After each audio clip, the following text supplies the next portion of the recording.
손도 자기 역할이 있고 발도 자기 역할이 있고 눈도 귀도 다 자기 역할이 있습니다. 여러분 눈치채셨겠지만 이 연극 우리 성경 말씀 고린도전서 12장의 내용을 각색한 내용입니다. 제 아내가 쓴 대본인데요, 제가 저작권료를 지불하고 얻어왔습니다. 아내가 안 주려고 하는 거를 겨우겨우 이게 뺏어왔는데요, 우리 오늘 함께 읽었던 말씀을 좀 쉬운 성경으로 우리 어린이들이 한번 읽어볼 건데, 우리 어린이들 큰 목소리로 성경을 한번 읽어볼게요. 준비됐어요? 네, 우리 앞에 화면에 성경 말씀이 있으니까 우리 평소처럼 크게 한번 말씀 읽어보겠습니다. 자, 시작. 몸이 하나이지만 몸에는 많은 부분들이 있습니다. 그러나 몸의 부분들이 많다고 해도 모두 한 몸입니다. 그리스도께서도 이와 마찬가지입니다. 눈이 손에게 말하기를 난 내가 필요 없어 라고 할 수 없습니다. 머리도 두 발에게 말하기를 난 너희가 필요 없어 라고 할 수 없습니다. 오히려 몸에서 더 약해 보이는 부분들이 더더욱 꼭 있어야 합니다. 그래서 몸의 한 부분이 고통을 겪으면 모든 부분이 함께 고통을 겪습니다. 한 부분이 영광을 받으면 모든 부분이 함께 기뻐합니다. 아멘. 네, 이 말씀은요, 교회가 무엇인지를 설명해 주는 말씀입니다. 여러분, 교회하면 떠오르는 이미지들이 있죠. 빨간 벽돌로 지어진 건물, 우뚝 솟은 십자가 첨탑, 넓은 예배실과 많은 사람들이 모여있는 모습을 우리는 떠올립니다. 오래전부터 사람들은 하나님께서 건물로 지은 성전에 계신다고 생각을 했죠. 그래서 크고 화려한 건물일수록 하나님을 더 잘 모실 수 있다라 생각했습니다.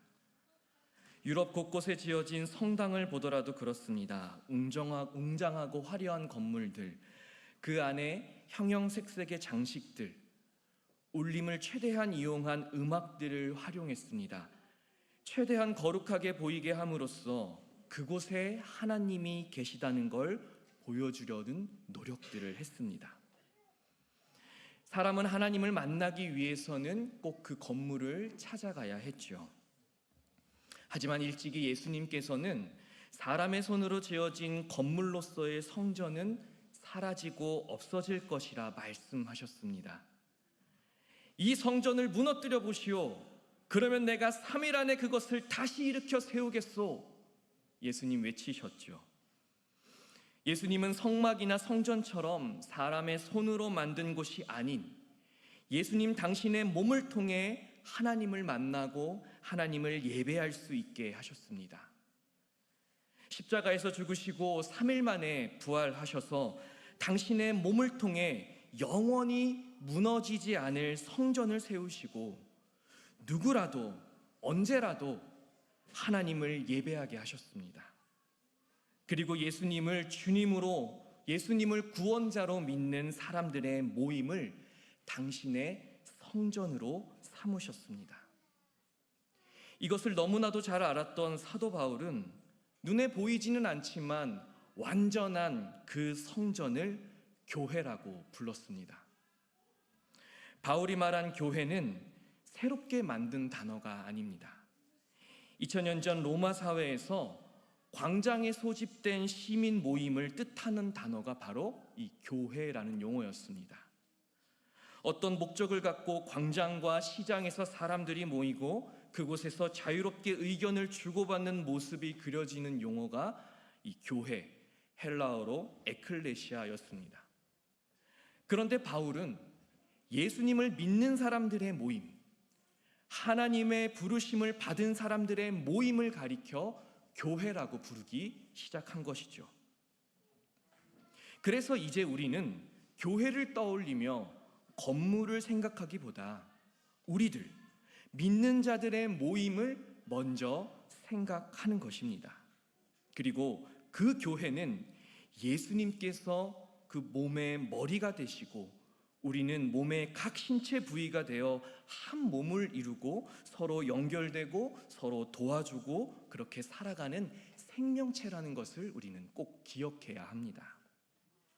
여러분, 우리 연극에서도 보셨겠지만 각 몸의 부위가 자기가 더 중요하다고 뽐내거나 혹은 약하고 더러운 부위는 쓸모없다라고 하는 순간 그 몸은 망가져 버립니다.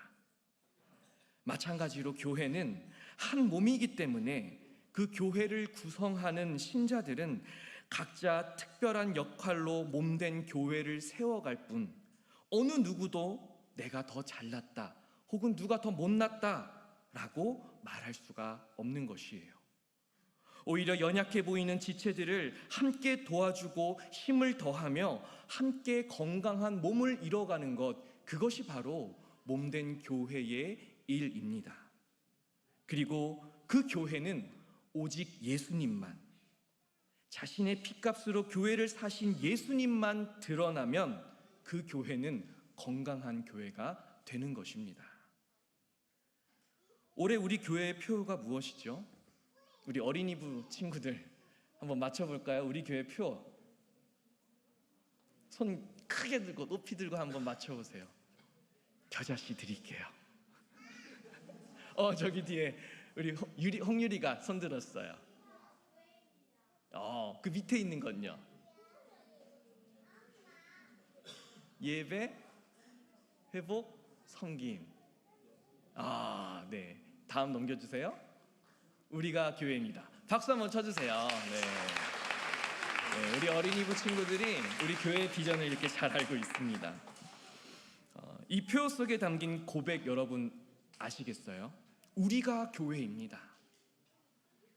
화려한 건물을 짓고 사람들이 많이 모이고 많은 프로그램을 하는 장소를 교회라고 하지 않고 하나님의 성전된 자들이 함께 모여 예배하고 복음을 회복하고 세상을 섬기는 우리가 교회라는 고백이에요.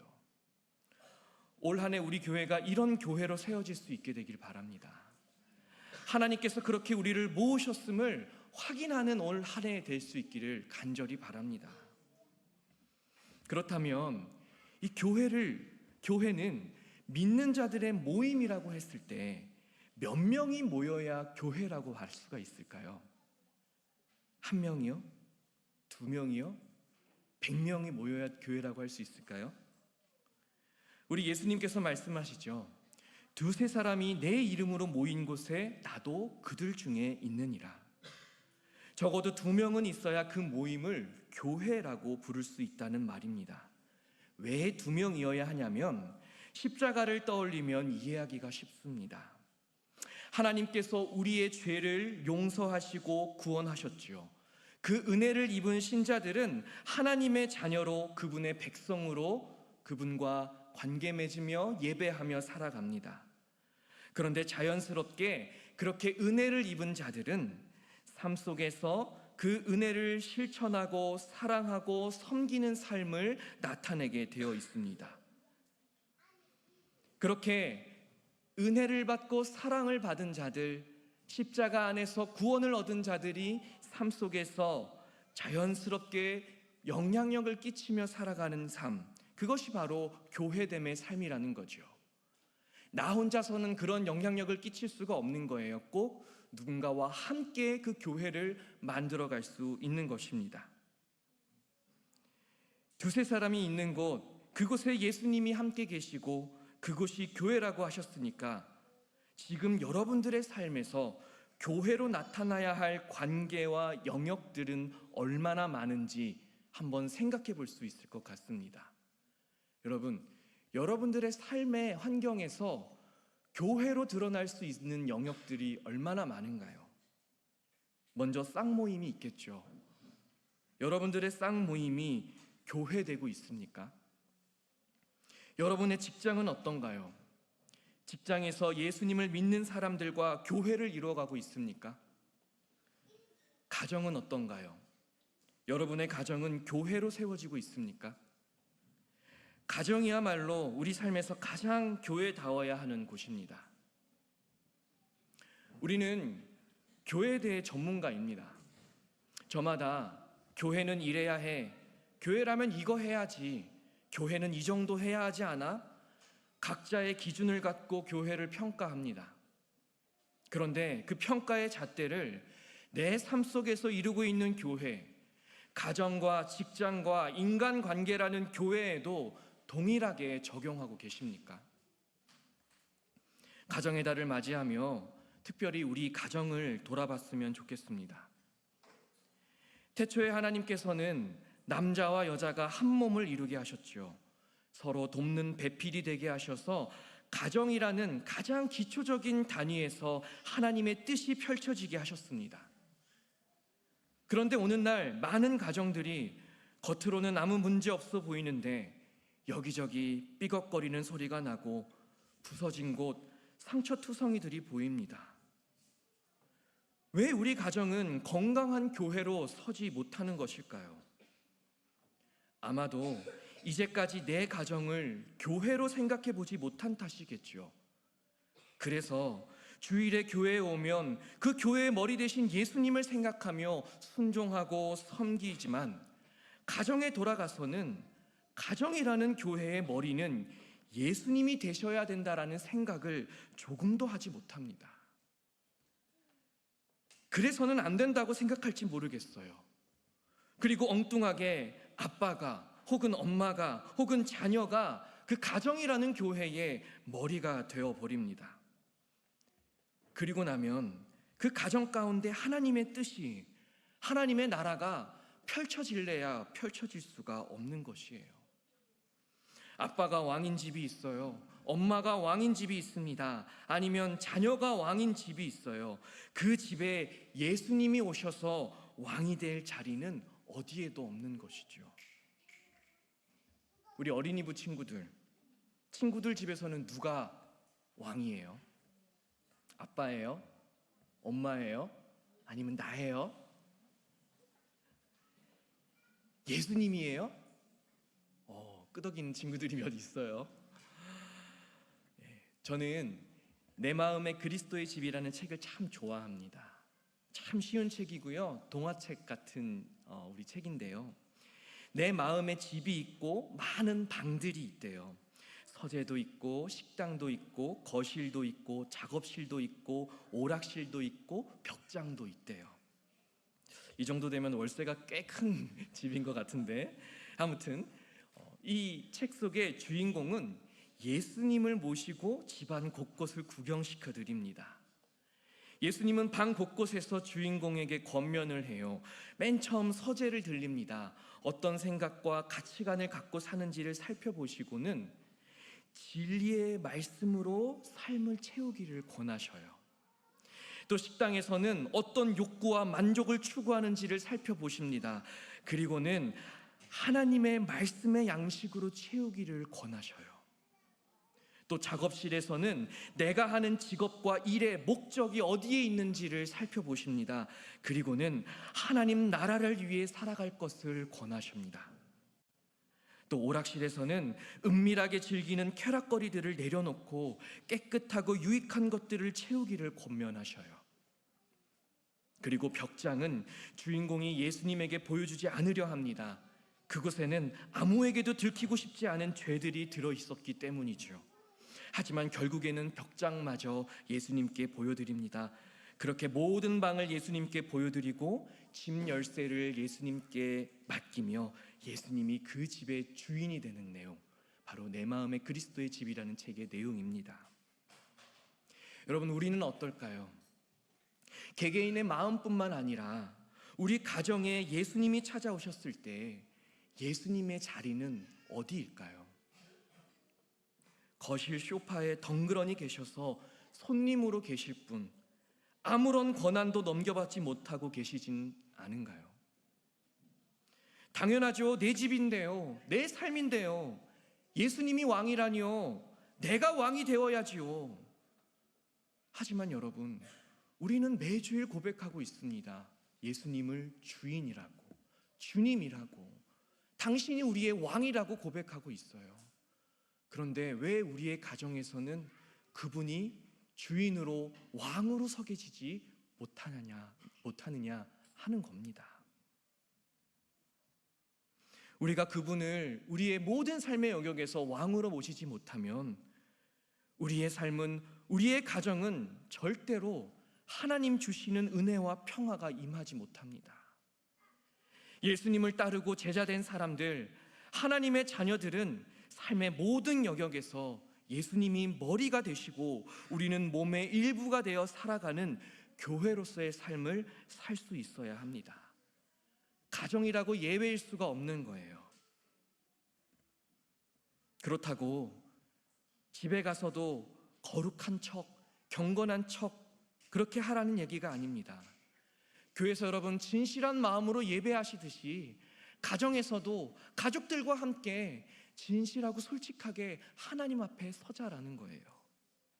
그리고 우리의 가정을 하나님 예배하는 예배 처소로 삼자라는 겁니다. 그렇게 우리 가정이 먼저 건강한 교회가 되면요, 그 가정들이 모인 우리의 쌍모임이 건강한 교회가 되고요, 그 싹들이 모인 우리 교회 공동체가 정말 건강한 교회가 될 것입니다. 사랑하는 여러분, 교회는 그리스도의 몸임을 기억하시기 바랍니다. 누군가는 손처럼 섬기고, 누군가는 발처럼 나아가고, 누군가는 눈처럼 살피며, 누구 하나 중요하지 않은 지체 없이 그렇게 하나 된 몸으로 우리는 서 있습니다. 서로 다르지만 모두 필요하고 소중한 존재입니다. 그리고 가정도 그렇습니다. 가정이 주님의 몸된 교회이며 그 안에서 가족들은 각기 다른 역할을 감당하는 지체로 살아가야 합니다. 한 몸으로 살아간다는 것, 단지 그냥 삶을, 시간을 공유하는 것 넘어서서 서로의 연약함을 돌보고 고통을 함께 느끼고 서로의 기쁨을 함께 누리는 삶을 살아가는 것입니다.